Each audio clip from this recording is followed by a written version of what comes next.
Welcome,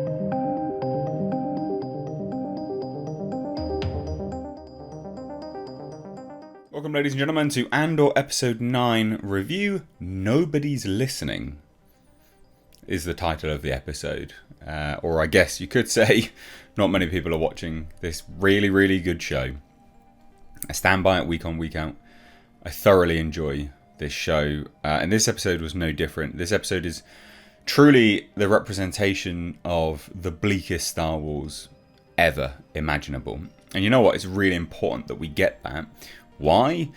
Because it adds validity for the original series. Now, we kind of knew what the Empire was up to, but we didn't really know. You know, we didn't know how they got to where they were. They were just a crushing grip on the galaxy.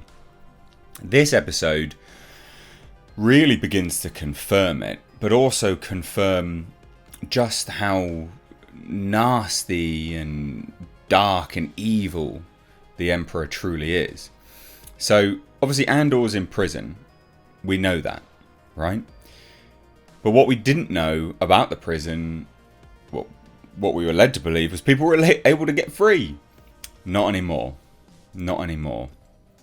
This episode ends with the stark realization that when your time's up and you think you're about to be free, no, you get moved to a different level. And if word gets out and people find out that you've just been moved to a different level of this prison facility, they burn the entire level to death. They kill you all. Because obviously that's going to create a ruckus. People aren't going to be best pleased with being prisoners for life when they thought they had 6 months. And that's, you know, it's stark, it's bleak, but it was necessary because it starts to sow the seeds of the rebellion in everyone. Everyone. You know, to go in prison is a death sentence. It's not just a prison sentence anymore. You will die there, as did someone in this episode. Just staggeringly good cinema, I would say. I would love to have watched this in the cinema. I think this would have been great in the cinema. It would have been absolutely wonderful. Now, the other thing which I just thought built upon the original trilogy much more was the interaction between the ISB, Bix, and the interrogator. The interrogator learning what he's got to torture Bix was just disturbing. This is someone that is straight out of World War II Nazi Germany, right? That's what this guy is. I mean, obviously he isn't, but you get my drift, right? That's what it's modelled on.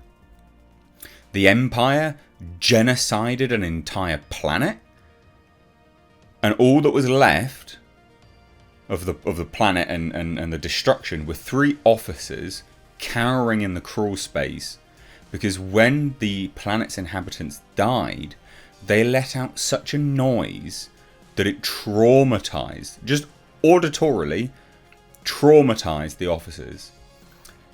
And this interrogator takes incredible enjoyment and glee out of retelling this story.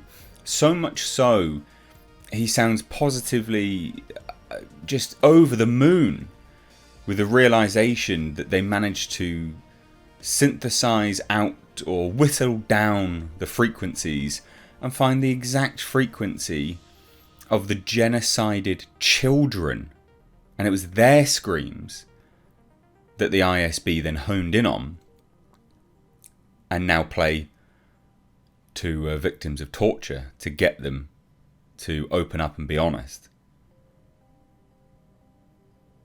That is Nazi scientist level shit.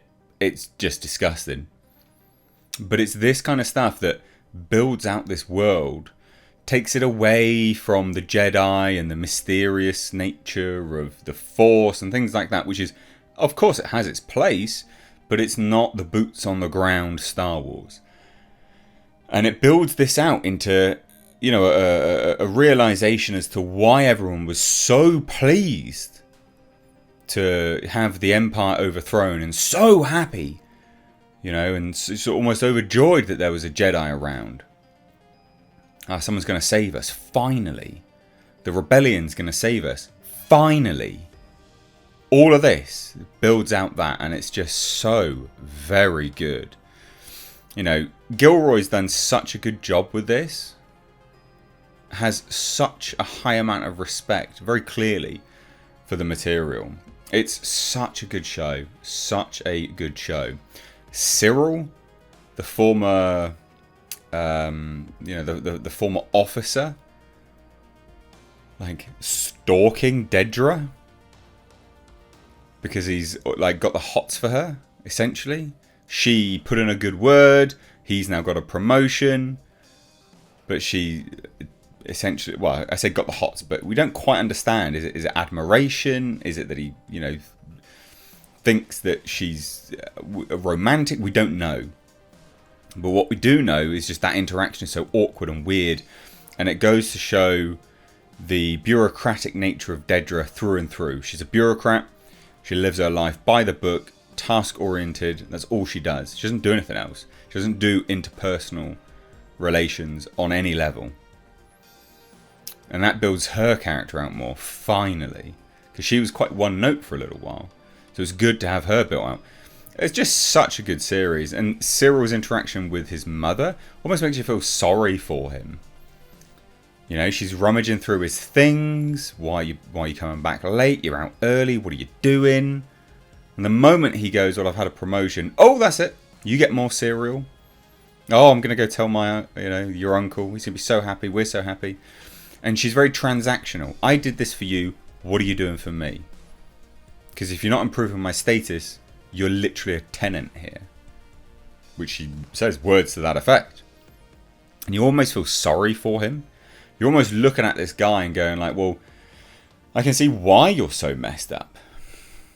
You know, that's what you had to contend with growing up. Holy shit. Very, very good.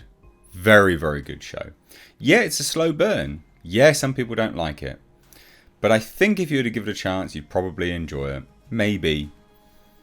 I like a good slow burn, and I like this show very, very much.